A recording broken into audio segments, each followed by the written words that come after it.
আগামী 5 তারিখ মার্চ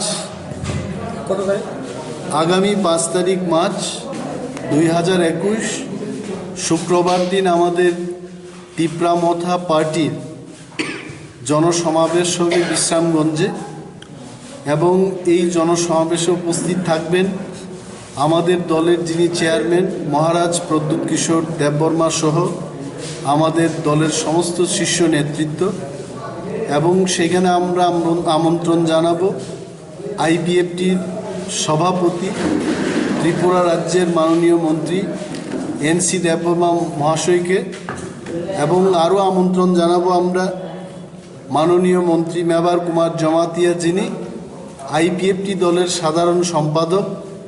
যেহেতু ওনারা আমাদের এলাই, ওনাদের সমস্ত নেতৃবৃন্দ এবং কর্মকর্তাদের আমরা আমাদের দলের পক্ষ থেকে আমন্ত্রণ জানাবো।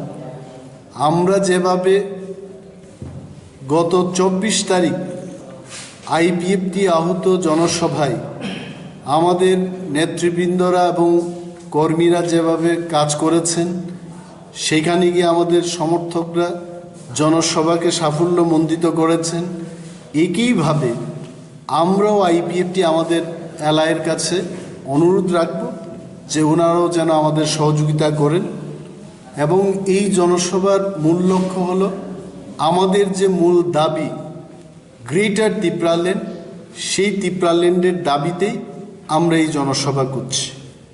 আপনারা জানেন যে ত্রিপুরা সরকার, কেন্দ্রীয় সরকার এবং ব্রু লিডার্সদের মধ্যে যে ত্রিপাক্ষিক চুক্তি হয়, সেই চুক্তি যেন সুস্থভাবে রূপায়ণ করা হয় সেটাও দাবি থাকবে এবং নির্বাচন এলেই ত্রিপুরা রাজ্যে উগ্রপন্থীর নাম দিয়ে তিপ্রা যুবক যুবতীদের যেভাবে হয়রানি করা হচ্ছে সেইটা যেন বন্ধ হয়, তার দাবিতেও আমরা এই জনসভা করছি। এই জনসভার মাধ্যমে আমরা ত্রিপুরা রাজ্যের মানুষের কাছে, বিশেষ করে এডিসি এলাকার জনগণের কাছে তিপ্রামথার যে দাবি গ্রেটার তিপ্রাল্যান্ডকে সমর্থন করার জন্য আমরা আবেদন রাখব।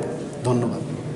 একটা কোয়েশ্চেন, গতকালকে প্রোগ্রামের যে ব্যানার, সেই ব্যানারের organised by IPFT and Tripura এবং 24 তারিখের যে প্রোগ্রামটার অ্যানাউন্সমেন্ট, এটাও করছেন ত্রিপুরার চেয়ারম্যান মহারাজা প্রদ্যুৎ কিশোর দেববর্মা।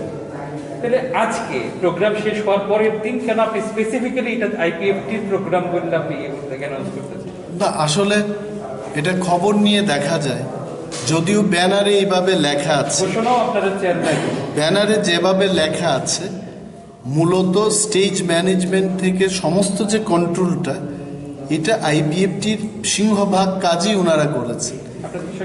না, জয়েন্টলি গ্রাউন্ড লেভেলে হয়েছে, কিন্তু সেন্ট্রালি যে প্রোগ্রামের যে আয়োজনটা, এটা সিংহভাগ কাজ আইপিএফটিরাই করেছে। সমন্বয়ের অভাব না, তাদের সাথে আমাদের অ্যালায়েন্সটাই হলো সেই দিক সমন্বয়ের না, এখানে কোনো ভেদাভেদ নেই এবং এইখানে আমরা সিংহভাগ দায়িত্ব নেব, ওনাদের একটু হালকাভাবে আমরা দায়িত্ব দেব। যেটা ওনারা বেশি করে কাজ করেছেন সেখানে, এখানে আমরা বেশি করে কাজ করি এবং বেশিরভাগ জায়গাতেই দেখা গেছে আইপিএফটির ফ্ল্যাগ ফেস্টুন। ডেফিনেটলি, কারণ ওনাদের আগে থেকেই কর্মসূচি ছিল এটা 24 তারিখ ওনারা করবেন। অ্যালায়েন্সের পরে এটাকে যুগ্ম প্রোগ্রাম বলে বিবেচনা হয়েছে। কোথাও বিপ্লব কুমার দেবের পোস্টার মানে নষ্ট করা হচ্ছে, বিজেপির তরফে সরাসরি আপনাদের দিকে আঙুল তোলা হচ্ছে, সেটা কি ঠিক না? কোনোভাবে আপনারা অন্যরকম ভাবে না, এখন একটা জিনিস হচ্ছে স্পেসিফিক কয়েকটি জায়গার কথা বলছিলাম, সিমনা, এবং সেখানে সরাসরি বিপ্লব দেবের যে পোস্টারগুলো ছিল, মুখ্যমন্ত্রী হিসাবে যে প্রজেক্টের পোস্টারগুলো ছিল, সেগুলোকে নষ্ট করে দেওয়া হয়। একটা জিনিস হলো, আমি খোলাখুলি বলবো যে তিপ্রামথার পলিটিক্যাল কালচার কিন্তু দলটা ঘোষণা হলো 5 তারিখ ফেব্রুয়ারি থেকে।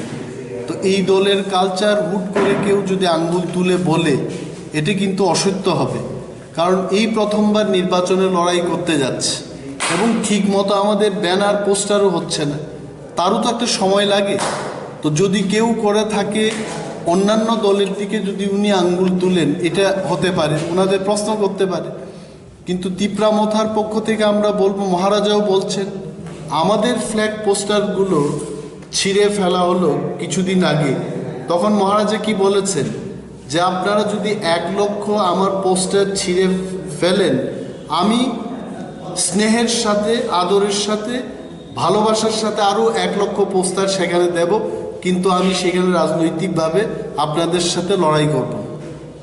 তো ওই দলের, যে দলের চেয়ারম্যান এই কথা বলতে পারেন, সেই দলের কর্মীরা এই কাজ করবে না, এবং আমরা করতেও দেব না। অভিযোগ তো মূলত আইপিএফটির বিরুদ্ধে।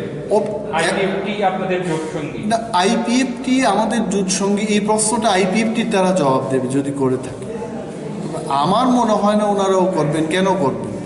তবে ওনাদের এই প্রশ্নটা আপনারা ওনাদেরকে করবেন। আচ্ছা, সিট অ্যাডজাস্টমেন্ট, ইলেকশন তো খুব বেশি সময় নেই।